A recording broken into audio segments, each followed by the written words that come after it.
Hello, what nuts and Humpty Dump nuts. It is Tuesday, October 14th in the United States. The New England Patriots are first place in the AFC East, and this is a show called What Chaos? My name is David Bean. I sit in front of a Utah jersey and a Matvey Michkov jersey next to the great Pete Blackburn, and across the room from Mr. Sean DePaz himself. Hey, Pete, can we just make some noise for Sean?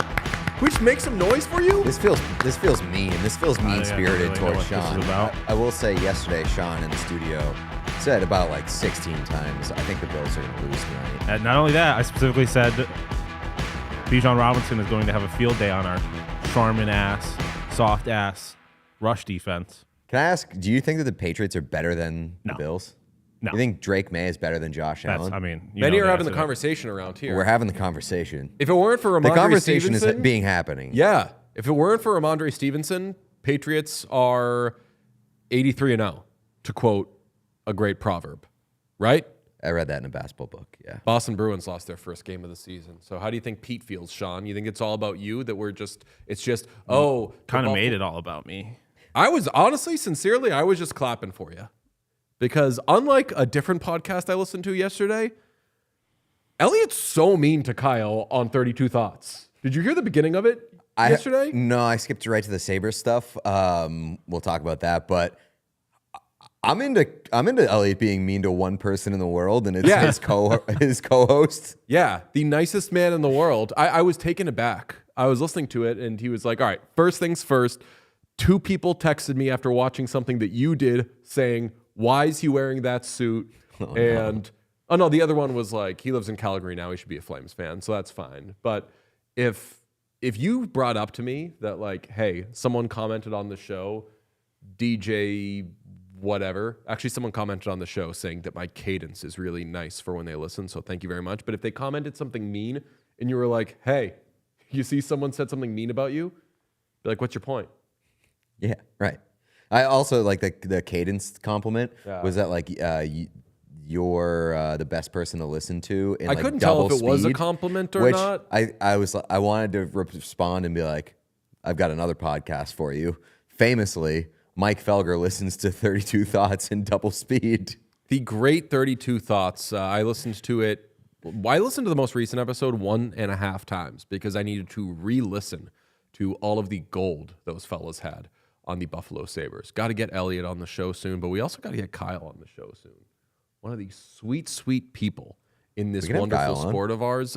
We've got somebody even better on the show today. That's right. I will posit that our guest on today's show is even better than the perfect Elliot Friedman and the wonderful, wonderful Kyle. Pete, tell the folks what's on the show today. Today on the show, we are going to talk with Dylan Guenther.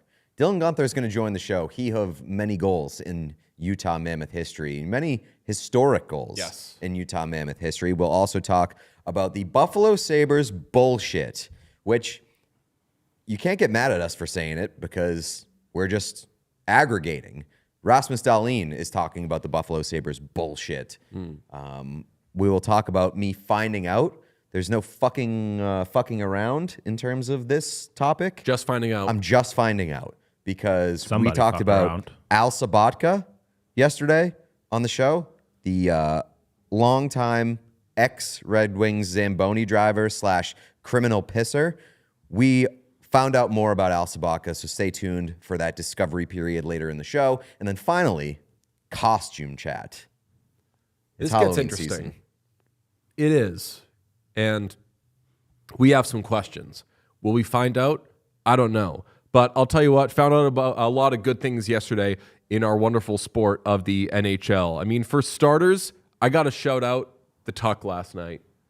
We got Dylan Guenther on the show today, was watching his Utah Mammoth, was prepping for the interview even after we did the interview. That's how much preparation we do. Post-prep. Post-prep, exactly. It's called post-prep. It's when you interview somebody and then afterwards you just kind of look at them for a while. That Jeff Merrick would hate that because his biggest pet peeve is pre-scouting.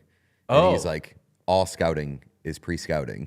Not when you're doing post-scouting. So I was doing some post-scouting of Dylan Guenther, and I couldn't help but notice the Chicago Blackhawks picking up their first win of the season, a good win over a Utah Mammoth club that is kind of struggling to score goals right now. But I don't know. There's one team that's struggling to score a lot worse than them. But got to give it to him. Spencer Knight, 22 saves on 23 shots against. Connor Bedard winning a big face-off during a 6-on-5 against Kevin Stenlund.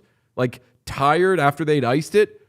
Big moments from the Chicago Blackhawks. Just had to shout them out. Yeah, shout out to Spencer Knight. Everybody's having a tough time scoring goals against him. Don't feel too bad, Utah Mammoth.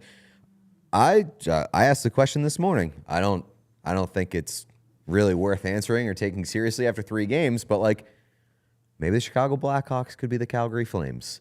Just a pretty bad team that's carried by an awesome goaltender that makes them relevant. I would hope they would score more goals, but we don't know. Chicago Blackhawks find ways to stink, baby. And the Kings started 1-2-0. They had a big game in Minnesota last night. Was also watching that. They fell behind 3-0, trailed 3-0 in the third period, stormed all the way back. Here, Sean, is from the nope, don't have it. But Adrian Kempe ties the game in the final minute. It was positively sensational. And then they lost in a shootout. Galvanized? I mean, you called it a hard-fought point. That was a hard-earned point. It was a hard-earned point. This team needs wins. Like the Los Angeles Kings, all right, step in the right direction, sure. But like the Kings are a pretty good team that should not have to claw their way back the way that they did yesterday. Like obviously, on the road in Minnesota, some points are going to look different than others. I need to see more out of the Kings. My eye is firmly on that team. Like definitely, really, really is. But think like kind of derogatory. Yeah, but I don't know. And now the question's being asked: are they last year's Buffalo Sabres, where we thought they would be better than they were the previous year, get off to a bit of a bumpy start, and you're like, really hey, let me see this through. I don't know about the word "we." Yeah, true. You were out on that completely. I was not out on them completely. I said they were going to be worse. I didn't think they'd look this bad. Stacey Fay asked, Jim Hiller, first coach fired when?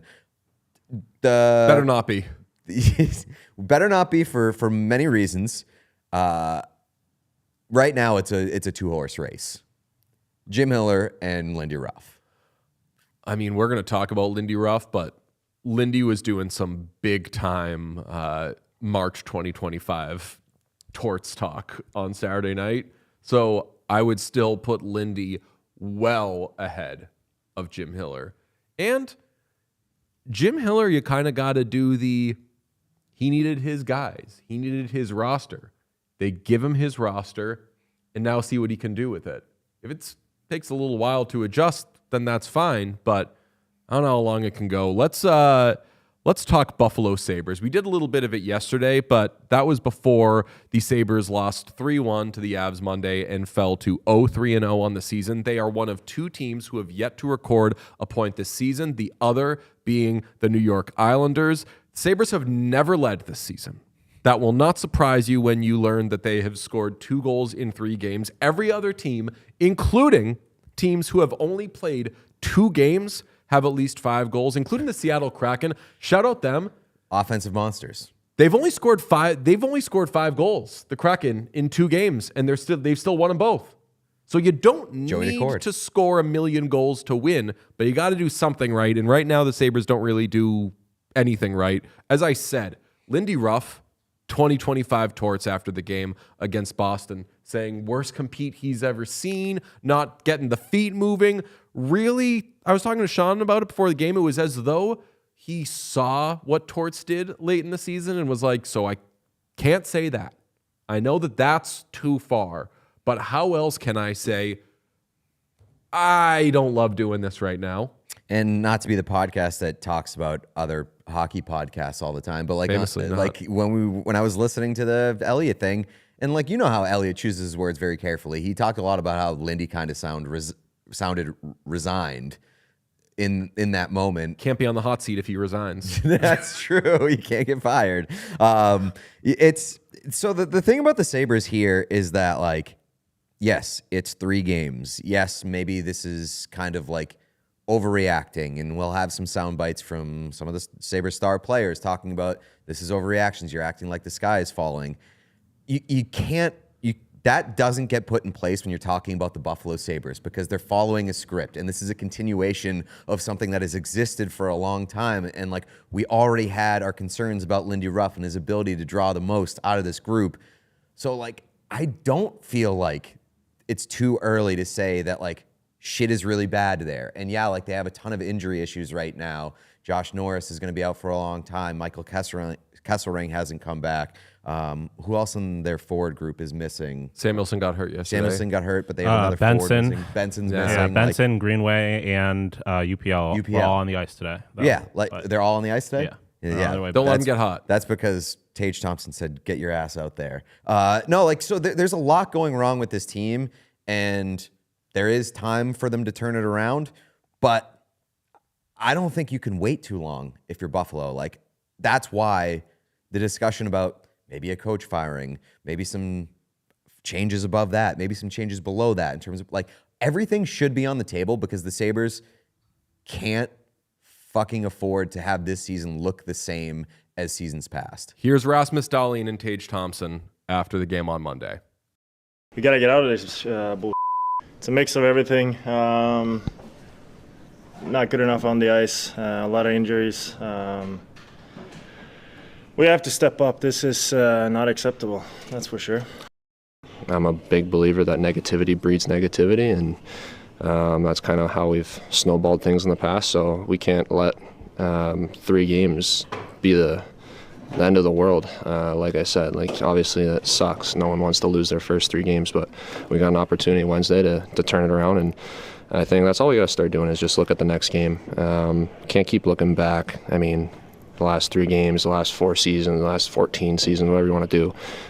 We just got to keep our sights set on what's next. And for us, that's Ottawa. And we have a day tomorrow to come in and get better as a group and work on things and move forward. What's done is done. So I'm tired of talking about the past and tired of talking about, well, we're in 3 games. So I'll take some questions on Wednesday if you got them.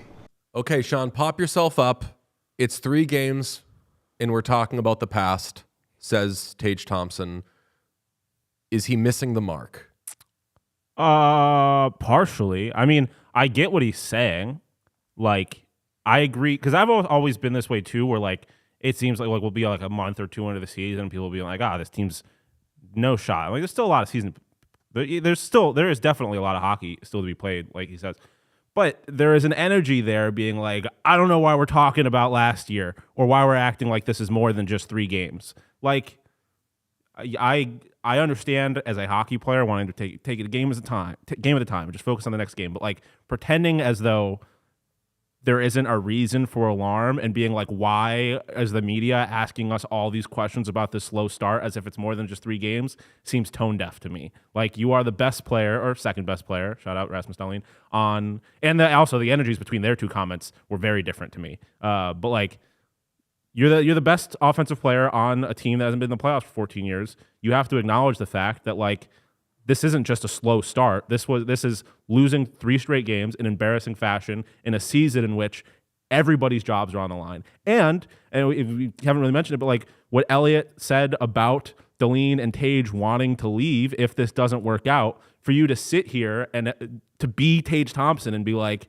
it's just 3 games. Why are people freaking out? It's like, well, because we're getting signals that you're going to fucking leave if you and your team doesn't turn it around. So like, the energy behind it bothered me. I get the point that like it is just 3 games and there's still plenty of time, but to act like there isn't more context to this is ridiculous. I think he has to say that, but I also think he has to feel that because he's not saying trade me to our knowledge. He's saying this needs to get better or I got to reassess and then maybe I'm saying trade me. So if you are giving this team every chance to figure it out, and you're right, Elliott says, and I'll get to that quote in a minute, like that it's a short runway. During this runway, he has to be as positive as possible and be like, no, but like we are going to turn it around. I get like that maybe you wish he could phrase it differently, but he would seem like he had his head in the sand if he was like, we're going to figure this out. Like we're building. Bill Belichick, I don't know if you heard, was asked by a reporter in North Carolina, which is amazing. It was like, are you really saying that with this program getting worse that you're building something? And he was like, absolutely, I'm saying that. Or it's gonna be a process. It's gonna be this. It's gonna be that. And you hear that, and you're like, oh God. So if he said that, we'd be MFing him for that. We'd be like, he's got his head in the clouds. But I think that it's two you different have situations. Like basketball book reference, that situation is not the same as the Sabres because like even if you take away the fact that Bill Belichick and UNC have fucking sucked, it is year one there. So like if they are saying that we are committed to building something, you say, all right, that they have a plan. Let him get his players. Patience. The Sabres, they don't have the excuse of saying we're building something because it has been built. This is what they've been building. And so like Tage is almost in a no-win situation because if he stays calm and like acts like it's business as usual, I feel like people will look at him and look at the Sabres and be like, loser's mindset, like you should be pissed off. And he is pissed off now and people are kind of picking it apart. And I do get like the don't blame the media element of it, but I like that at least after 3 games, Tage and Darlene are pissed. And maybe the anger could be directed in a better direction. It doesn't seem like they're pissed the right things. Because it seems like they're pissed off that people are talking about it, not that they acknowledge the fact that they suck, but in that same breath, they're being like, but it's only 3 games. Like, we've got time. We've got the next game. And it's like, yeah, that's true, but you're presenting that with an energy of like, why are people worried about this? Yeah, like why are we talking about this? There is a valid reason. Like, we're not pulling Lindy Ruff potentially getting fired by the end of the fucking month out of nowhere. Like, I mean, we are in the month now seems generous. Yeah, I know. We are in the sense that like we don't. It's not like we're getting information, but like the stakes are high for this team. Definitely. The stakes are high for the front office, for the coaching staff, for the players. Like, yeah, I mean, I just don't like 99% of what Tage said there, I'm completely fine with. But at the end, being like, I'm tired of talking about this. It's like, well, the only way that's going to change is if you win fucking hockky games. Yeah, okay. And it starts with you. Especially too, because like, how often do we look back at a Sabres season and like point to a like 8-game stretch or 100%. something and say this is why they missed the playoffs? So like to say it's a long season, like we've got so much hockey left to be played, don't freak out, the sky is not falling.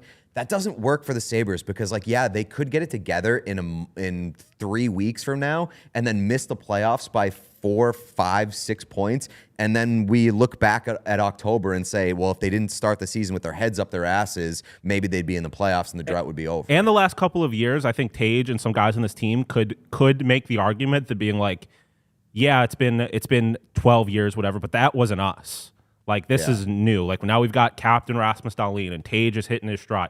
Like, but no, now we are a few years into the Tage Thompson, Rasmus Dahlin, Alex Tuck, UPL, like that. Obviously, UPL hasn't played yet this year, but like we are in that era now. This drought now is on your shoulders. There is no, like, that was a different time, a different team. Like, you are a Buffalo Sabre in the long lineage of Buffalo Sabres who have not lived up to expectations to a certain extent, because at the same time, expectations are always for them to fail. Yeah, but I don't read pissed from those guys. I read exasperated from Dahlin, and I just read annoyed from Thompson. But like you said, not really annoyed with the team, more that like, fuck, we have to do this again. We have to talk about this again. Here's Elliot on 32 Thoughts. He said, knowing what's on the line with 2 of your franchise players, it's a short runway. It really is a short runway. He adds, we basically know 2 of their franchise players, Dahlin and Thompson, have indicated it has to get better this year. We just need to see improvement. We need to see something to believe in. That's why I think the Sabres don't have a long runway for this. I've already started to see, and he also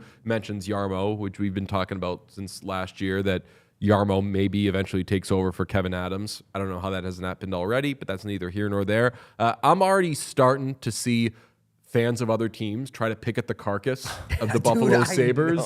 And I don't blame them. And that's where I'm Tage Thompson mode. I'm like, yo, it's 3 games, and these men are signed. I saw a Tage Thompson Utah Mammoth Photoshop last night, and it's like, The JJ Peterka body's not even cold yet, and you're trying to steal another Sabres forward. I mean, that's crazy.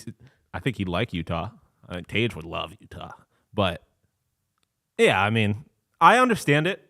Like Tage Thompson and Rasmus Dahlin, especially Rasmus Dahlin. Like, I think if Rasmus Dahlin, you put him on a real team, people are talking about him as like a top 3 defenseman in hockey, and Tage is gonna be an Olympian. Maybe, hopefully, we'll see how the season goes. But like, I understand why teams want him, but like the Oilers fans that are being like, we're getting Tage Thompson. That's the best. For who and for what? Like, where's that happening? But Your best young player is a Buffalo Sabres prospect, and yeah, I don't know. Like, unless you want to give us a year and a half of Connor McDavid. No, dude, like I honestly not kidding, this would never happen. But if the Buffalo Sabres are trading a Tage Thompson to a team with superstars, they at this point have to be like, no, we're not. And again, not saying this happens, but this is like what they should be thinking. If we're trading Tage Thompson, we're trading Tage Thompson and a bunch of stuff for Leon Draisaitl. We're leveling up and getting like one superstar, like face of the franchise guy that's next to Darlene. They can't keep doing we'll trade this guy for two guys and a pick. Yeah. And I mean, like You can't trade $1 for $3 or $0.75 is what the Sabres keep doing. But even if they trade Tage for 3 50-cent pieces, they like, even if the value there's only so many bottom six guys. Like studs. Even if they only have a few of them, they need to. This is so sad, but they almost need to get back to where they were when they had Jack Eichel, which is the saddest thing I've ever said about the only thing I will say is ever. if you're trading Rasmus Dahlin and Tage Thompson, you're rebuilding. I don't think you're not finding. I just don't know where you're making a trade. Should they be allowed to rebuild anymore though? Like they fucking stink at it, baby. And it's rebuilding they is do. super hard, but damn, do they max out at mid when they rebuild? All right, instead of rebuild talk, can we do runway talk? Because the runway talk is more interesting to me. The Sabres' next 5 games. Let's say. Can I say this before you get there? What's up? Like I said yesterday that they could maybe not win 5 games.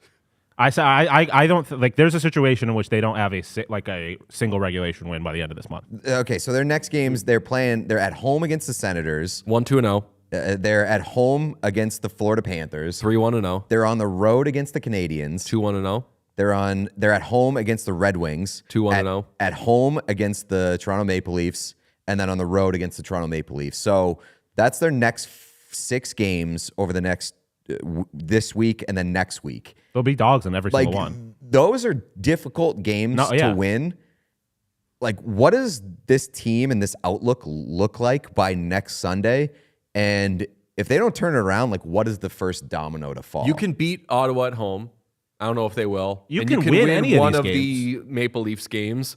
And yeah, fuck, like you could be, they beat the Panthers last year. And I feel like it's the thing ultimately that is difficult about this team is like they haven't, even though they're 0-3 and like the least successful team in hockey through the first week, they have not looked like the worst team in hockey. Like they have looked good at. They've also that looked game like the worst against team. the Bruins. They've looked like the first period. They looked like the worst team in hockey, but they made that a game by the end of it. Alex Lyon has played out of his mind, and they do have very good players. So it's like it's like little things. It's like a lack of effort. It's not a lack of talent and a lack of like having a respectable power play. But like, yeah, they can win any game, and that's what I think is so frustrating. Is it's not that their roster is complete dog shit. It's that they're good and still like the Buffalo Bills, a lot of good players. It's just like there's clearly things not working, and it's kind of hard to figure out what those are. Do you think there's any chance that by the end of next week, at least one of Lindy Ruff or Kevin Adams are fired? I think that Lindy Ruff being fired is, since Saturday, has been entirely possible to me because he didn't go torts mode, but he went right up to the line where you could say, even if they tread water for a little bit, like, this guy sounds I said exasperated with Darlene. Darlene's allowed to be exasperated. Lindy Ruff sounded very, Elliot used the word resigned. I don't want to say checked out, but kind of like, I only heard the audio, but it seemed like this is what I'm he an old looked like man when he and was I don't saying have it. time for Right. It was like the torts thing where it's just like, and I think the torts thing was taken wildly out of context and like he was kind of grilled in a way that he shouldn't have been. But like his energy was very much like, I've been doing this a long time. I've had success to a certain extent. Like I didn't become a coach at fucking 90 years old to coach a bad team. I mean, he took the Buffalo Sabres job. So Yeah, he it's the only kind job of. he was Okay, getting. but like, despite, I mean, ignoring the fact that he was once the Buffalo Sabres coach and a Buffalo Sabres player, so we should know what being a Buffalo Sabre means. Like, when he took that job, there was reason to believe that, like, within a few years, they could be a cup contender. Like, if things had gone well, obviously, there's no reason to ever believe that the Sabres are going to find success. But, like, it obviously just hasn't turned out that way. And again, who saw that coming? I just think right now we are putting the Buffalo Sabres on much must-watch TV basically every single night because every game means so much. Always have already. been. But yeah, always have been. October 14th, 3 games into the season, we are putting the Buffalo Sabres on like must-watch TV because of stakes. And also like as crazy. much as Lindy Ruff and Kevin Adams probably need to lose their jobs, like Pete DeBoer should have some self-respect and not take this job. And like, what do you do from there? I don't think a GM or a coach is going to come. Like, a coach can come in and maybe get this team some wins, but like the roster is still, I don't think, is good enough for them to like. And I know this is not the next step. Like, they're clearly not a cup contender right now. They don't have like. There's holes. Is a GM going to come in and fix that right now? Especially if this season does not turn around and they have to get rid of Tage and or Dahlin. Like, it just is a dark time. I don't. Like, I was thinking about this last night with the Bears, where like things are good. Caleb Williams is moving in the right direction. But like, if you were to ask someone who really follows the Bears, like, what does the next 5 years look like for you? It doesn't involve a Super Bowl. Like, where's the path to? I don't know what the future looks like for the Buffalo Sabres in a way that's going to get me excited, and that is depressing. Keaton Verhoff, okay? And they trade Owen Power they do a reverse of what they did last year. They win Keaton Verhoff in the lottery. There's your guy. And now you've got great young defensemen. You trade Owen Power, or dare I say we do a little Bo Byram trade talk, and you turn a couple of defensemen into what you lost with J.J. Peterka. You end up kind of shuffling the pieces around. It's a bad time to be a Buffalo Sabres fan. They are wearing bags on their heads at games. And jerseys on the ice. Yeah, not a good time. But going to games, they're right when it comes to that, because nothing beats a live event. I'm talking about hockey games. I'm talking about football games. We've gone to both recently, and we have had a blast, even when we've watched a team lose. Right now, I'm on the prowl for tickets. I'm trying to go to Montreal next month to see Lane Hudson and his generous ass, and I've been looking to find the best deal. Enter SeatGeek. With over 35 million downloads, SeatGeek is the #1 rated ticketing app. There are more than 70,000 events listed on SeatGeek, including concerts, sports, festivals, and more. And while I probably won't be able to make it to all of them, if I want to go to any of them, I'm checking out SeatGeek. I love using SeatGeek. It's easy to use, very intuitive, and SeatGeek has your back. Each ticket is rated on a scale of 1 to 10, so you know you're getting a good deal. So look for the green dots. Green means good, red means bad. Okay? So like, if it's to a Sabres game, it might be red. Well, it'll be green because those things will be dirt cheap. Cheap as hell. Right. Good deal, Bad team. bad event. You know what I'm hitting up SeatGeek for this week? What? BU Michigan State on Friday night. Really? At Agganis Arena. That's going to be really good. Caden Lindstrom. Got to see him. Caden Lindstrom against, man, who's going to be on the ice? You're getting another Hudson. A lot of guys. Yeah. That's going to, wait. Cole. Cole's still there, yeah? Yeah. Cole Iserman. Cole Iserman. That's right. Saw him score I think, penalty shot goal the other night. It was very nice. Okay. Each ticket backed by their buyer guarantee. Of course, I got a code for you. You can use code CHAOS10 for 10% off your next set of tickets at SeatGeek. I'm really going to do that. That's 10% off any tickets with promo code CHAOS10. Shout out SeatGeek. Also want to tell you about our friends at Prize Picks, our favorite way to DFS. It's a great season to DFS right now because you've got playoff baseball, you've got hockey, you've got football, all across the board. And one of the best parts of Prize Picks is that you can mix and match sports. You just select players, stat types, more or less, fill out your lineup, and you're going to get up to how many X's they doing these days, because I'll tell you what. A lot of X's, the X's buddy. that they give you are Kisses. just exponential, and there's an X in exponential. Like you can 2,000x your money on Prize Picks. We love Prize Picks. One of the best parts of that app is how easy it is to use. Incredible interface, incredible ease of use. So download the Prize Picks app, fill out your lineup, and play your first $5 lineup, and you're going to get, what is it? Where did it go? Play your first $5 lineup, and you're going to get $50 instantly. Wow. So download the app today. Use code WhatChaos to get $50 instantly after you play your first $5 lineup. One more time, code WhatChaos to get $50 instantly after you play your first $5 lineup. You don't even have to win, but go ahead and win. Get a little extra. Prize Picks, run your game. We promise you, this next conversation is going to be an absolute blast. We had Dylan Guenther on the show.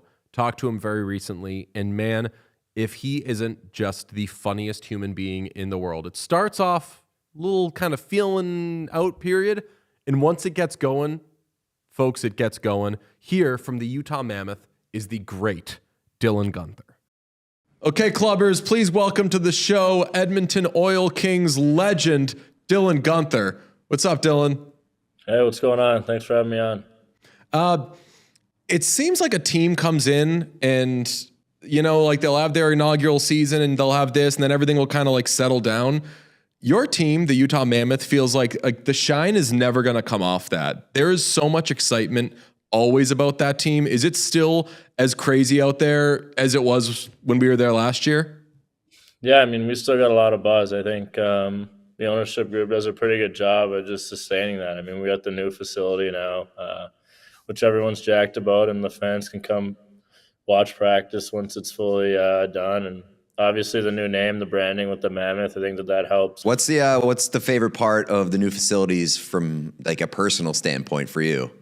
Probably the pools, the hot, the cold tub, and they got an underwater treadmill in there, and you can swim against the current too. So you strap the goggles on and see who's the best swimmer. So we've been doing that a little bit. The whole body's underwater? Oh, yeah, it's like a pool, yeah. Whole body. It's a legit pool, and the current comes against you, and you just go start swimming. Has anyone died yet from not being able to breathe? No, we got all survivors here, thank God. But I'm sure that we can look into some flotation devices if needed. That would be unbelievable if they made an underwater treadmill and it's 9 feet deep. The whole thing, you got to get it. And it's all right, I sprinted for 11 seconds. I got to say, if the ice ever melts, you guys are going to win the Stanley Cup. You're going to be the only team that is fully trained to play a season underwater. Maybe that's what we're going for, yeah. Did you see last year when you scored the first goal in Utah Hockey Club history? Congratulations, by the way. They made commemorative shirts. Yeah, I think I saw those actually, yeah. Unbelievable. Aren't those things so sick? Pow. Hey, nice. Repping the merch. I love an absurd commemoration of something that, that's a big deal. But if I'm wearing this shirt in 5 years, people are going to be like, no, they're going to be like, oh, that's so cool, yeah. No, it's cool to look back on. I think that you scored the first goal. I think it hasn't really, settled in, but I just remember how loud the place was. It was rocking in there, and to score the first goal and start the season off on a high note with a big win and have the fans kind of behind us, that helps a lot. And I think our team's gotten better this year. So as we continue to grow and get better, I think the fans will continue to show out. Clayton Keller said that you're going to score 50 goals at some point. Do you ever just shut up, you're setting expectations too high for me, or what? No, I don't think so. I think, you can't set expectations too high. Shoot for the moon, and we got a lot of really good players in this team. So I think the better that we get as a team, the more success the individuals are obviously going to have. And 50, that's a lot of goals. But I think if I just continue to grow every year, like I said, I don't really want to put a ceiling on it. Are you still living with Jack McBain? No, we split up. It's a little divorce happened, yeah. Everyone's still cool? Do you hope that you'll still have a good friendship, or it sounds messy? No, we're still friends. Yeah, I think I moved into a condo. I stayed here for a little bit after the season and kind of like living in the condo downtown. So it's got more restaurants around there, more places to kind of walk to. I feel like it suits my lifestyle a little bit better. He's got a house in Cottonwood, and it's a really nice house, big house. It's got a staircase in his bathroom, so if you need towels, you're lugging up the stairs. So I think that they're carpet though, so you're not slipping on them. But no, he's got a nice place.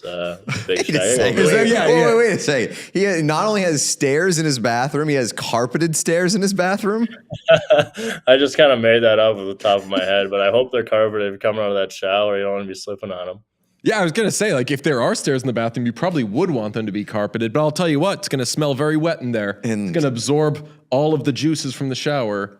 yeah, every time I like watch House Hunters and there's like a carpeted bathroom, it just makes me think of how disgusting that carpet is. All right, so Dylan, this is what we're going to do. We're going to piece together with a sketch artist what Jack McBain's house looks like from how you're describing it. And so far, we are starting out with bathroom and carpet on it. Was that the house that you were in last year with him, or is this a different house? It's a different house. They wanted us out of there for whatever reason. I don't know. Was it because they had a rule that you had to put things up on the walls and you refused to do it? Those walls were blank, brother. Like art? I'm not a huge art guy. Anything. You anything. can stack it with other things. We had the elves up there and Oh, yeah. some of those polar bears. And no, we had the place decorated real nice. I don't need no pictures up there. I mean, the best part was you guys had the party glasses in a bowl or like in a big jar, the shades jar for your karaoke parties, and you had ones for sport mode, sport mode karaoke. Incredible. Yeah, we got fast ones. I mean, if you're gonna sing, you got to put them on, right? So play by house rules. How often did you do it? I know that when you were talking about it, you were like, even if we don't get too much use out of it, you said something to the effect of like, the worst feeling is wanting something and not having it when you need it or something. Yeah, so if you need something, you don't have it, right? Then what are you gonna do? So I mean, we used it. I think I don't want to get like too far into it, but sometimes you can't sleep after games or whatever. So I have a few people over and do a little singing. Okay, I know you don't want to get too far into it, but we do. What songs are you singing? We got Toby Keith. I like to do Should Have Been a Cowboy. I love this Great. bar. Friends in Low Places. Garth Brooks. I think the country ones are a little bit better, but I mean you can scroll through there and pick whatever you want. So Technology is amazing. I mean, the country sing-alongs, those are, or the country songs are more likely to get a sing-along. Crowd pleasers. Yeah, crowd pleaser. Yeah. What was he singing? I mean, we got pretty similar taste. Afternoon Delight. You've ever seen Anchorman? Oh yeah. Great song. Yeah, we got that one going. That was an early one, actually. That was an old one, but I don't know. You just go through there, you pick a couple songs, and sometimes let other people touch the mic too. That's amazing. Which of your domestic skills have improved since that video, and which ones still need work? I mean, I think I was kind of getting short-ended on my domestic skills. I got a lot of them, but I just didn't want to just spiel them all at once. I don't know. It's nice now with the garbage chute. I don't have to take it out on Fridays or whatever. I don't have to cut the lawn. Even though I thought I was pretty good at that, so I don't have to do that anymore. Cooking, I do a little bit, but living downtown, there's a lot more restaurants and stuff. So I think I'm a little bit more organized maybe now than I was before. What happened with McBain's drapes? Because that looked like, and the way you put it was these were custom designed by a kindergartner. And It's insane. this really does look like, you mentioned Anchorman, this really does look like out of a movie if they needed to illustrate that somebody's drapes were weird. It looks They're like a up safe. so It looks like a high. safe house where somebody is like putting something up on the windows Good to call. block out the windows so they can't be found in there. Yeah, I mean, there have been talks around the room of just putting tinfoil up on the windows. I'm not going to say who. But I mean, I don't know. Would you rather have the tinfoil up or the shades looking like that? Like, you don't know, right? I feel like those don't even really help that much. I would say tinfoil because then people are going to, they might think that you're nuts. Right. They're going to But think you're crazy, they're not but gonna not think a you're slob. gross. Yeah, Yeah. right. Exactly.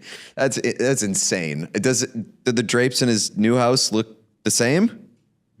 I don't know. I haven't really been in that bedroom too much, just that bathroom. But I don't know. I mean, maybe they came a little darker. I believe in that video, McBain too was like, all right, the bathroom got like a tub with a TV in the tub. And then he said something really quick about, but like I just bring in the iPad, so I don't really need to use I that don't TV. think And that's also I just, don't take aesthetic. baths. That's just an aesthetic look. Yeah, well, I mean, it looks good, and I don't know. Rest in peace to that house. I hope whoever is in there now understands. Can't believe you guys got evicted. It's crazy. Wait, is that technically what it was? They wanted up the rent, and we weren't having that. I don't know. Just I thought maybe a change. Dude, you're I don't say this to guests. You're the funniest person I've ever spoken to. Your delivery is so funny. This rules. It's kind of a generic question, but now that I know that like we're dealing with someone who clearly has a very good sense of humor, like what is the vibe on the team as far as like guys being ridiculous goes? Because you see that glimpse and you're like, okay, this guy's funny, and this guy could maybe, and the second guy being McBain, could possibly use some work with homemaking. I don't really understand your question, but yeah, I mean, we got some pretty funny guys on the team, like Turbo, who we brought in, Tanev. He's got a lot of energy, a lot of juice, so I think that he'll be a fan favorite out there. And I mean, you got to keep it light. You play so much, like the game's stressful. It's just you travel a lot. Like there's just so much going on that you have to have fun with it. So that's what we try to do. What's Sergachev's deal? That guy seems kind of nuts. Yeah, I mean, he likes to have fun too. I mean, he's got some chickies in his house. He was texting guys if we want to come grab some eggs, head over. I mean, I didn't go over there, but sometimes guys are showing up with cartons, and he's supplying, eggs for the team. That's amazing. That could have changed the presidential election. If they knew that Mikhail Sergachev was around, you could just go buy and get some eggs for free. That's true. What's your dirty soda intake? Because you're a Utah guy now. Not a ton. I had that Texas tab, I think it's called. It's the one I had, yeah. Wasn't crazy with about it. Lime in there.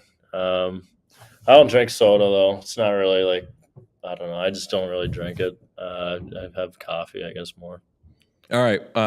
Pete wants to play a game called Dirty Soda or Candle. He is going to give you a name, and you will guess whether that is a flavor of dirty soda or candle. That's right. All right, we're going to start with Spice Queen. Spice Queen? That's a candle. That's a dirty soda, my friend. Off to a bad start. Mystic Melt. I think you want me to say soda, so I'm going candle. Melt the candle. That is a candle. We're going to do, how about Mountain Man? Mountain Man? Yeah. It's got to be a candle, man. I ain't drinking no man. That is a dirty soda. I ain't drinking no. I cannot wait to make a quote graphic card that just says, I ain't drinking no man, Dylan Guenther. How about Island Time? It's got to be a candle, too. It's also a dirty soda. These could be both. That's yeah. Let's go with Fantastical Fruits. Soda. That's a candle.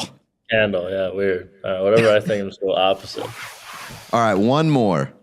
Water cup. Soda. No, it's water. You just get the cup for the water.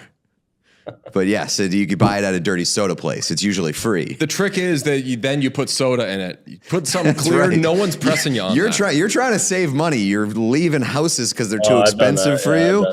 Save some money. Ask for a water cup, then put the soda in it. I've done that. That's a tip for you. Okay, now that we're done with that, let's play a game called Dirty Soda or Mario Kart Track. All right. I'm going to dominate this. First up, Grumble Volcano. Yeah, that's Mario Kart. You ain't going to beat me on this one. Oh, you're a Mario Kart guy? All right, let's try it. Big Donut. No, that's a soda. It's Mario Kart. Well, this is a new Mario. That's the one I played. It might be, yeah, it's probably some new, like, Switch 2 bullshit, quite frankly. Gen Z Yeah, bullshit. some, like, total woke. Choco Island. What's that? Choco Island. No, that's a soda. Mario Kart, baby. Vanilla Lake. Soda. You gotta hate us. It is a Mario Kart track. I never played any of these tracks. Frap Snowland. No, that's a soda. It is indeed a Mario Kart track. I'll give you a couple of more. Day at the Dam. Soda. That's a soda, brother. You did it. And Island Time. Soda. Yeah, we did that with Pete's game as well. That is a dirty soda. Unbelievable job, man. Very, very Nice. good. I like that you said you're not going to beat me with this one, and then he beat you like 6 straight times. Oh, those are fake tracks. You're making those tracks up. Honestly, something that we would do. So very fair accusation. But no, those were all indeed Mario Kart tracks. Okay, man, we appreciate you coming on. You're the greatest. You just have the funniest delivery in the world, man. You're a very good player and you're a very funny man. We appreciate you talking with us. All right, sweet. Yeah, thanks for having me on, guys. All right. Be 50 good. goal guy. Let's go. Yeah. See you guys. Thanks. Let's know the Mario Kart track. I mean, that's just flawless. That was unbelievable. Taylor had called it out perfectly. I know Sean was dying behind the computer. I was literally like pacing behind the camera because I was laughing so hard. Now what do we do? No, wrap it up. He's the greatest. And if we ever see him, like sometimes we'll run into people that we've had on the show and we'll catch up a little bit or chat. If we ever see him around Utah, whatever, he will have no idea who we were and will have no recollection of ever interacting with us. Like he got out of there and just erased us from every second. I don't Either that, or he'll just pretend like he doesn't know That's us. very possible. Yeah, because he's a fucking comic genius. And then that bullshit where I was like, oh, okay, now that we know we're dealing with somebody funny, like, let me know, like, what's it like with blah, blah, blah. And he's like, what are you talking about? Everybody funny. What? I do respect that move where he's Yeah, like, I know what I got. I'm not letting you have I it. don't- I'm not opening up the door for you. I don't Yeah. think it's a move. I think he genuinely doesn't think he's a funny person. No, I think he knows. So you're calling him stupid? He No, may I not think know he's shit just- about Mario Kart, but he's not stupid. He's no dummy. I think he's just a deadpan kind of guy, and that's funny to a lot of people.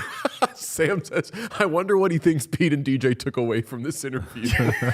I don't know. We've been talking about him every waking second since, so I don't know what we took from it either. What I was definitely rattled by the interview and how it went, and I was like, "Fuck, that was crazy." And then you edited that, and then you came back and you were like, "No, this shit's hilarious." And I just watched it.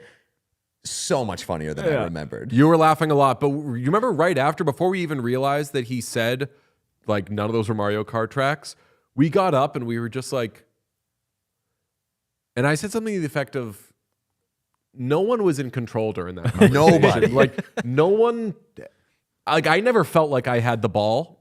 I don't. That was a Waymo. It was 3 passengers. Who and was nobody driving? driving the car?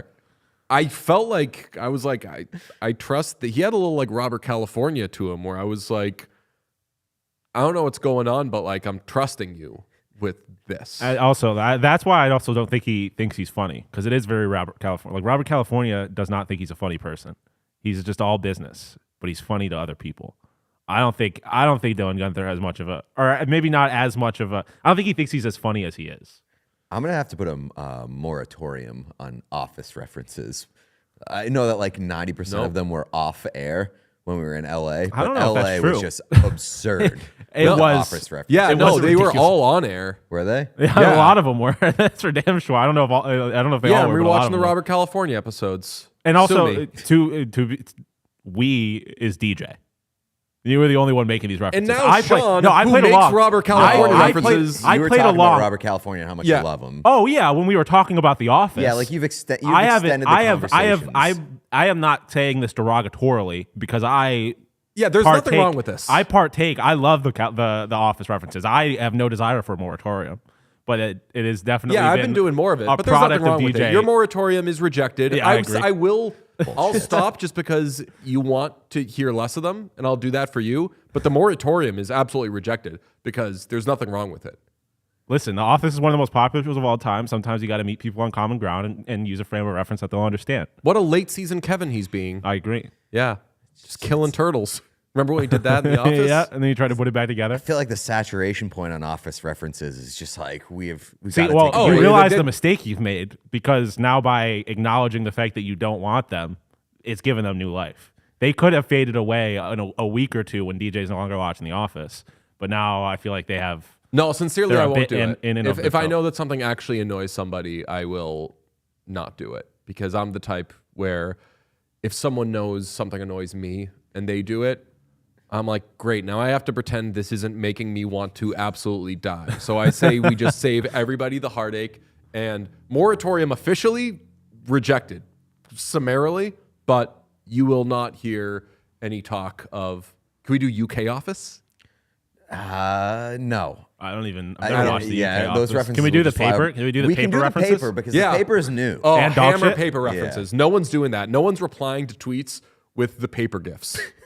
I That's couldn't what we gotta name you do. a single character in the Have we paper. talked about the paper? Because we did. I think Yeah, we did we've right talked first. about the paper for longer stretches than we've talked about the The Office, I other think. show. The Office was a Esmeralda product is just of the the worst paper. character on television. Did we end up getting that picture outside of the, I don't think we did. The crypt? There was a bunch of like huge posters of the characters, and there was one of Esmeralda, and I want to get a picture of me giving the bird. Anti-Italian discrimination. Ruin that. Nope, buddy. Esmeralda's not. Is she Italian? Oh yeah, she is. She was in the White Lotus episode of season of White Lotus. Oh, really?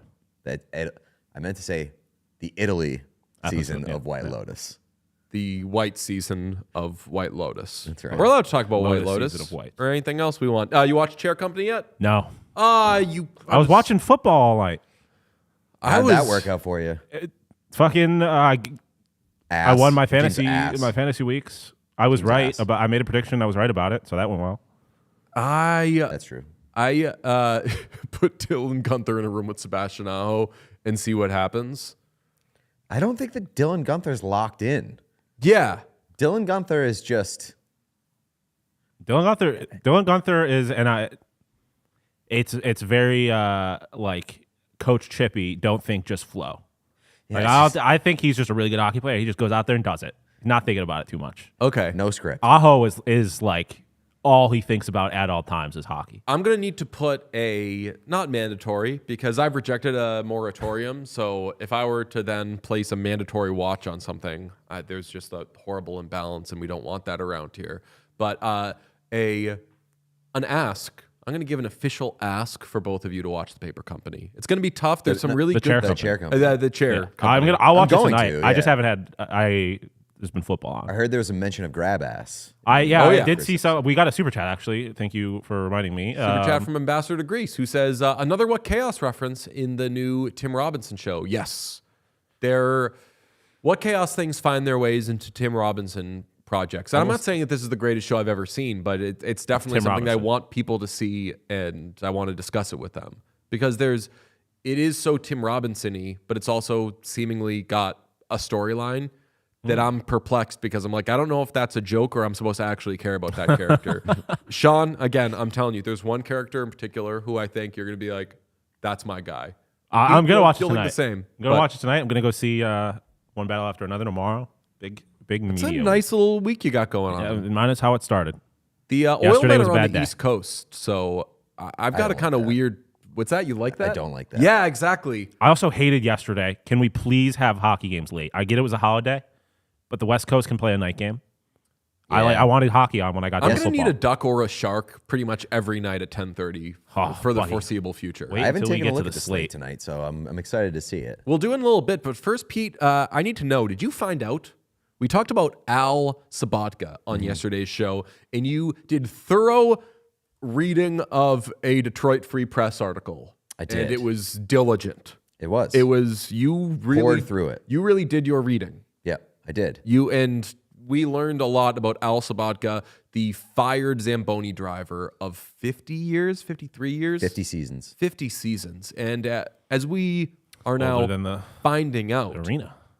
even more of a Detroit legend than we'd initially gleaned from that Detroit Free Press article. What did you find? Well, I found, and by found, I mean somebody tweeted People at me. tweeted at us. Yes. They did tweet at There me was too, a but I was lot. like, There was a not lot. mine to find out. But when you put out when a case is open, they sometimes like have a tip line, and people call in with tips, and I feel like that's par for like that's good detective work. You were tipped off to a YouTube video that was, and you were tipped off by the link. That's right. You were made aware of a YouTube video, Right, via a YouTube link. In my research, my investigation, I opened up multiple channels, which is just good detective work And from my part. tabs from clicking the things that were sent to you. A website called Wikipedia gave me some very, very crucial information when it comes to Al Sabatka. Did you know that the Detroit Red Wings have a purple octopus mascot? I asked that question rhetorically because you absolutely know that. Of Because you are course. fucking obsessed with the purple octopus mascot. You own a plushie bought from the Detroit Red Wings Pro Shop. Go check out the Pro Shop Wars episode on YouTube. Do you know the name of this octopus mascot? Absolutely, I do. Of course, it's Al. It is Al the Octopus, named after Al Sabatka, longtime Zamboni driver and arena operations manager of Joe Louis Arena and later Little Caesars Arena. Little Caesars Arena, the arena that Al Sabatka built. Yes. Little Caesars Arena is basically the house that Al Sabatka built. I mean, you have to imagine if you've had a guy around for what have been like 30, 40 years at the point that Little Caesars was being built, like you got to ask that guy about the Zamboni room setup. You got to ask him what he thinks about how you design some of the guts of the arena. No bathroom. No bathroom. bathroom in the Zamboni room. Could have all been solved. Could have all been solved. But maybe This they sounds didn't like a ask him. smoking gun to me. Yeah. What I will say is, I feel like the Detroit Free Press. I sang their praises yesterday while I was pouring. Be through their respectful of article. your colleagues. That's right. I think that the Detroit Free Press really undersold the importance of Al Sabatka to the Red Wings franchise. Interesting. Go on. I mean, you don't mention that one of their mascots is named after Al Sabatka. Yeah. That seems like a crazy omission. Do we That's know a pretty- who owns the Detroit Free Press? Can we take Is this it to the the Illich top? family? Who owns Detroit? This is just turning into an episode of Pablo Torre Finds Out by the Second. It is owned by Gannett. That's the publisher of USA Today. What do we know about USA Today? Follow the money. Let's follow the money. Who owns USA Today? Who owns Gannett? Who knows? I bet. Google New does. Media Investment Group. Interesting. Who owns them? Let's see. Gannett is an American mass media holding company headquartered in New York City, another Original Six market. This is getting interesting. It's the largest U.S. newspaper publisher as measured by total daily circulation. Now, this is interesting. They were founded by Frank Gannett. Who else is a famous Sabatka? Frank Sabatka. Frank Sabatka. Not We saying, are just finding saying. out. That's right. What happened to Frank Sabatka? They got rid of him. Dead. Yeah. Because they thought he was too old. They got rid of him in a very watery situation, in a liquid situation, a situation involving liquid. What does a Zamboni need to resurface an ice rink? The ocean. Water. Hot water. The ocean. That's where ocean water, Ocean eyes. So, ocean eyes, ocean man, Ween. Billy Eilish. What do we know So, about Ween? I think Dean Ween used to play hockey, nice. smoking gun. To the top. We've arrived. Follow the money. Does this change the conversation from yesterday about who we think is in the wrong here? Because I feel like yesterday we were pretty torn. We could see both sides. I feel like this is more firmly placed me in Al's camp. The Red Wings feel like kind of owe it to Al. Unless there's a part of the story that we don't know. Like maybe Al was being a dick, or maybe Al not easy to work with. Maybe Al being a little bit more difficult in his daily duties that we don't know about. But you're right, not duties, just piss. Tasks. Yes. But like if you name a mascot after the guy, I feel like he's got to get more leash than just one piss. Okay. I'm not ready to quite have a ruling because I think we all know we'll be talking about this for several more episodes, or as I said yesterday, until we forget to do it. I think the Red Wings just need to give Al $250,000. They tried. They They tried. They tried to give him an NDA and a severance package. What would the severance package for? Well, 50 yeah, to be times fair, we know he's not getting 52, paid if you're doing jack like a shit. That's month. true. Yeah, but if you're doing a month per, what do they typically do? Do they do like a month per year of service for severance? Is that like a typical thing? I don't know. Maybe, I or don't work real jobs. however many months per years of what. The guy's making 81 grand. Give him, and he was there forever. Obviously not making 81 grand the whole time, as you said, Sean, but give him $250,000. Not because that's any normal severance package, but because it is an important person in franchise history. And even if, who knows, maybe, and I'm just speculating, maybe he got too big for his britches at points. Maybe piss was just pissing on his You got territory. your penis out at work. I'm going to argue that you were, in many ways, quite literally too big for And your that britches. does what... I feel like it's a fireable offense, Yeah. but I feel like I it's a think fireable they- offense, but I feel like also the Red Wings may have done him dirty. I mean, I would be the NDA is the only thing that throws me off because that makes it seem like you were trying to hide it. If you were like, No, I feel like that's pretty standard well, fare. well, Yeah. I agree. Like I agree, but I just like the what's the word I'm looking for? Like the way it comes off to I think the public is that you're trying. Like when people hear an NDA, I think it comes off to a lot of people as something trying to be hidden. Yeah. But like otherwise, it seems like they could have fired this guy with cause and been like, "Go fuck yourself." It seems like they maybe did a little more than they were required to by offering him a severance package and being like, "We're not going to talk about this. We're going to sign an NDA. No one's going to talk about it." 50 years of service time, though. 50 years of service time. And, like, Do not I don't know take what your their penis severance out at offer work. was. Like, maybe they did offer him $250,000. It seems like Al is the type of proud individual who would turn down a large sum of money because he loved that job so much. Like, what I know about Al cannot be disputed. Very, very passionate about his job and being the Zamboni guy for the Detroit Red Wings. Like, so passionate about it, he takes his dick out at work. I mean, if you're that passionate about it, piss your pants. I think, I don't given think the you can get fired opportunity, for that. Al would have pissed his pants. I don't think you get fired for pissing your pants. Are Maybe the I would argue, though, like, if he feels like the Red Wings were trying to push him out because Yeah. they felt that he He was too old, Pissing your pants is pissing pretty. your pants is not the way to beat the allegations. Yeah, that's a fair point. But you can play that off as long, if no one's around. Just be like, just fall on the ice, get all kinds of wet, and be like, don't know I what do happened think, here.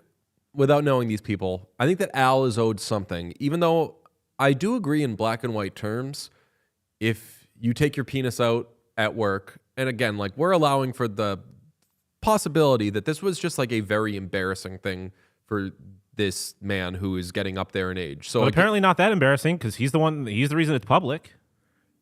yeah, but maybe it's because he thought that he was wronged, and he's like, now I have to go through all this humiliation so I can get what's mine. Like, that's a tough $81,000. situation to be in. What's that? I said $81,000. Or more? Like, I think that he thought he was going to do this for a much longer time. But I do agree that in black and white terms, person's genitals are out. That is, I would guess they lose their job. Yeah, I Who owns the NHL? Who owns the man. you know? I have Who owns Domino's? far less Could they be sympathy for into? Al than you guys appear to. Far less sympathy? Yeah. I feel like I'm just always. I'm just fascinated by this story. Oh, I'm fascinated by it as well. It is very interesting. The only thing I will say is what we cannot have happen is in hopefully a couple of decades from now, when Al Sabaka passes on to the next life, we cannot have a Detroit Red Wings remembering 53-year Zamboni driver Al Sabaka. Like if you're telling this guy to fuck off, you need to tell him to fuck off. You can't have him. Not unless you give his family $250K with juice. So are you saying that like that Al has burned this bridge, or that No, the Red Wings? I mean a little bit of both. Bridge? A little bit of both. But like if the Detroit Red Wings are going to be like, listen, we don't want anything to do with you. You got to go. There cannot be an in memoriam Al Sabaka in 15, 20 years. You know how you can repair a burned bridge or a burning bridge? Building a new one? No, you piss on it. Put out the flames. Just saying. Maybe the bridge was already burnt. That's what maybe he was trying to say. Maybe there was a fire. Have we considered that? There's a lot of electronics going on in Zamboni and stuff like that. Maybe there was a mechanical fire. I'll say, knock on wood, that building is pristine. It is. Perfect. I would That's say another thing. like nothing can catch on fire there. Knock on wood. But you also, that's a nice building. You can't piss be on it. pissing where you want. Piss in a drain, though. That is true. That is true. Okay. I don't always listen to the audience, but at their request, we will move on from piss talk temporarily until we revisit it on. We got a show tomorrow, Yes. so I'm guessing Like we do a lot of piss talk on this there's show. a lot of links out there that are probably going to be directed to us. So as long as the links always goes come, back we're going to to find We out. have done a lot of piss talk over the course of this show without like ever having the intention of really doing piss talk. It's Yeah. never really Like, we been did piss about jer- the piss. No, when DJ went to Utah, Oh, that was about the piss. that was definitely about the piss. That was about the Just what He piss? showed a picture of piss. What piss? That one was definitely about the piss. But otherwise, like Oh, the considering piss that was a million miles down into Siberia. Yeah. There was that. By the time I Well, took it clearly that picture, wasn't into Siberia. the piss was in the drain in Detroit. I mean, it clearly wasn't. You may have attempted to send it there, but it didn't go there. There wasn't piss there. It was Just yellow water. you. How often you see me drinking water around here? You think that I am? It lot. wasn't yellow. Fucking idiot, Sean. The It piss wasn't was yellow. The piss in picture- the thing was yellow. Oh, the piss in the picture was yellow. That's Pretty why it yellow. was a Now we're thing. making things Bad up. Well, Maybe because I'm well, making hold on. things up.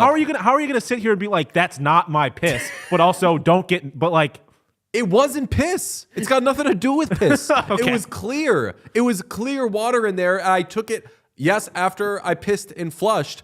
But what you're I'm gonna make saying, us have to show piss on the show again.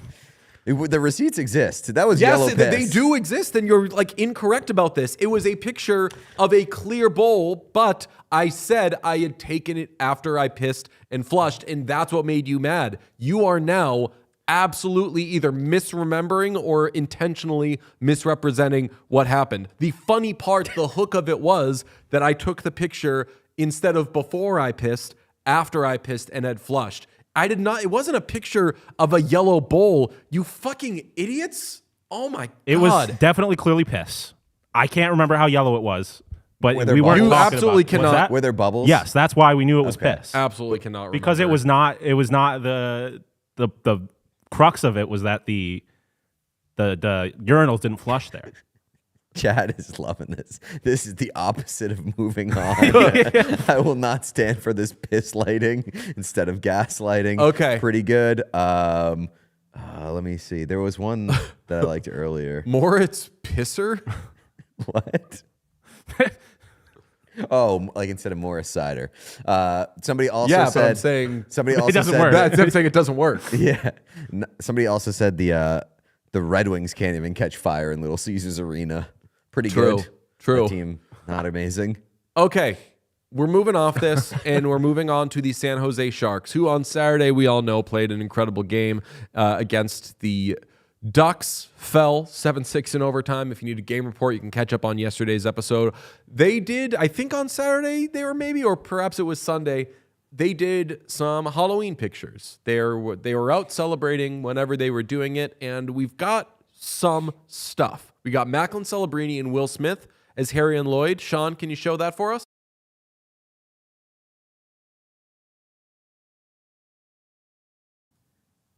There's no audio on this, but they do a They're doing a the reenactment. They're doing it's $500 a plate. Oh, okay, here's 2,000. We might want seconds. And then he sprays the Banaka in the guy's face. Very nice. The interesting one, though, is who did we have here? Who's in this this picture of the Sharks doing That is office costumes? Ryan Reeves and Barclay Goodrow. That's Barclay Goodrow. Yes. Okay. Ryan Reeves and Barclay Goodrow doing. We've got Dwight, and we've got Michael? Dwight, Michael, Meredith. and- Oh shoot! Sorry, Pete. Yeah, I know. I was gonna say, like, good thing the moratorium was rejected, because here we fucking are. Okay, they did. It all comes back to piss in the office. What do we think, everybody? What do you think of this? I guess. I mean, I'll let one of you guys say it. No, Is there something to say? If you took Ryan Reeves out of the context of the other three of these, he doesn't look like Stanley. And that's obviously not the What do only you mean issue by with this that? costume. He looks a lot more like Fat Albert than he does Stanley. I would say there's some Nutty Professor in there. Yeah. I don't know why Ryan Reeves did this. That's where I'm going to leave it at that. I don't know why Ryan Reeves did this. I don't know why he's got a deflated football on his chin. Is that what that is? It looks like it. I don't think that's what it actually is, but it looks like a deflated football. Okay. All right. I'm a big seasons guy. How early is too early for Halloween costumes? Yes, that was the next topic. Well, I guess when you're a professional athlete, you got to get your party in when you can in the month of October. But this is over a half a month before. Yeah, but I mean, So Are this they is on a road there's trip? 2 weeks. You got 2 weeks until Halloween. I was gonna say. yeah, but so if you have 2 weeks of Halloween and you're doing it on October 12th, conservatively, if this was on Sunday, October 12th, there's 31 days in October. That is Like 3 weeks ahead of time. That's 19 days. Is my math right there? That's almost 3 weeks ahead. But this is the only weekend they have off this month. Okay. So they had off, or they played on Saturday. They lost 7-6 in overtime, as Famously. we know, to the Ducks, and then they had Sunday, Monday off. This weekend they play. I guess they have Sunday, Monday off this weekend too, but they're going on a road trip to the East Coast on Monday, so they probably have to travel. And this was a holiday weekend. Also It was a long true. weekend, Yeah, so- I'm guessing they play Pittsburgh on Saturday, and then they have a Islanders, Rangers, Devils trip, and so I have a feeling after Pittsburgh they're probably heading straight to New York to spend some time. All I'll say is I hope these are not the best Halloween costumes we see this year. And on the when is too early, I think we can all agree this was too early. Also, though, if you want to celebrate Halloween in June for some reason, if you're not hurting anybody with your costume or otherwise, celebrate Halloween whenever you would like to. No, just we know, have to have fucking rules. just know, no, like if you're not hurting anybody, do it. That Whatever. that is, Yeah. it's not But celebrating Halloween. you're If you not want to celebrate- but cosplay in June, do yes, it. Yes, Wear your costumes. That's more cosplaying. It's more that's more of like its own theme that you're doing an early or just out of season Halloween. And Yeah, this but is so early it's borderline. I out don't of think season. it's too early. I think this is the only opportunity they probably had to have a team-wide Halloween party. Because also, like, your work party is not your priority. Like, they might have their own, like, once they get closer to Halloween, when you're doing your own Halloween stuff. I think that Macklin Celebrini and Will Smith are probably prioritizing the work party, although they're probably at each other's regular parties. Also, Macklin Celebrini and Will Smith seem like they would take any opportunity to dress up in a costume. do like 10 Halloween. yeah. Okay. That's Halloween talk. Thank you to Dylan Guenther. Do we have anything else for this Slate show? grade? Do you have a slate grade? Oh, give us the slate. I forget that we're back in the regular season. Here's the slate. Oh, and it is a good one. It looks like we've got 8 games this evening. Starting with at 7 p.m., the Nashville Predators visiting the Toronto Maple Leafs in a Ryan O'Reilly Bowl. Very good. Seattle Kraken at the Montreal Canadiens. Edmonton Oilers on the East Coast at the New York Rangers. Jack Roslovic, I believe, will be making his Oilers debut in a Jack Roslovic Bowl. Jack Roslovic played for the Rangers? Didn't he? Let's see. That sounds right. Jack Roslovic has bounced around a little bit. I think Jack Roslovic played for the 2 years ago? Yeah, he did. Okay. Yep, 19 games, 3 goals in 19 Exciting games. stuff. Very, very good. Tampa Bay Lightning at the Washington Capitals. That's at 7 p.m. on ESPN. Vegas Golden Knights. I got one for that. That's a Sonny Milano bowl. Yep. Vegas Golden Knights at the Calgary Flames. That's at 9 p.m. Interesting. We're jumping from Weird structure the last couple of days. Don't like it. NHL early season schedule is on weird structure watch. Wild at Stars. I'm watching that one. Wild on a back-to-back on the road against Dallas. Dallas coming off a nice win over the Avalanche, 9:30 p.m. That's on ESPN as well. Carolina Hurricanes at the San Jose Sharks at 10. That is quite nice. And then thank you to the Anaheim Ducks for tucking us at 10:30 p.m. when they host the Pittsburgh Penguins. Some good ones on there. I'm going to be watching Hurricanes and Sharks. I'm going to be watching Oilers Rangers. Lot to like there. Tampa's got to start stacking some wins. Seattle against Montreal. There's some Somebody good. called that a Shane Wright revenge game. Tokyo Sexwell, shout out. Yeah, that Pretty could good. be that. Yeah, because they passed. Yeah. He's He's when he perpetually mean mugged him from the stage. every game for the rest of Shane Wright's career against Montreal is going to be a revenge game. Yeah. Okay. I'm liking this. It's not an A, No. but it's a good A minus. It's a good A minus. I feel like it's a nice little reset after a very weird slate yesterday. It was a weird day of hockey, starting at 12:30. Like last game of the day was at 9. Yeah. Didn't like it. Yeah. Okay. This has been a wonderful show. Thank you to the great Dylan Guenther for joining us. Thank you to Pete Blackburn for his dogged research on Al Sabatka. Thank you to Sean DePaz for his insight into the Buffalo Sabres. And thank you to all of you who have joined. I hope that you can press like on this video. Give it the old like spike. We are back on Apple Podcasts. That's right. Yep. So if you're listening to this, maybe you're listening to it a couple of days late because you've been feverishly catching up on old eps. That's what I would guess you're doing. But thank you to you. Yeah. Shout out to all the people who asked about the Apple Podcast. Sorry for the inconvenience. It was nice to be reassured that people listen to the show. There are a lot of people being like, where the fuck is the podcast on Apple Podcasts? So we're back. Sorry for the inconvenience. Thank you for being patient with us. Stay tuned this week. We've got some more good stuff coming. If you're not subscribed to the YouTube, please do that. We're going to have some YouTube exclusive stuff on the way. We also are going to have some fun stuff to share with you later this week. So stick around. We'll see you tomorrow, and then we will see you Thursday. Regular episodes are back. We're happy to be back. We love you. See ya.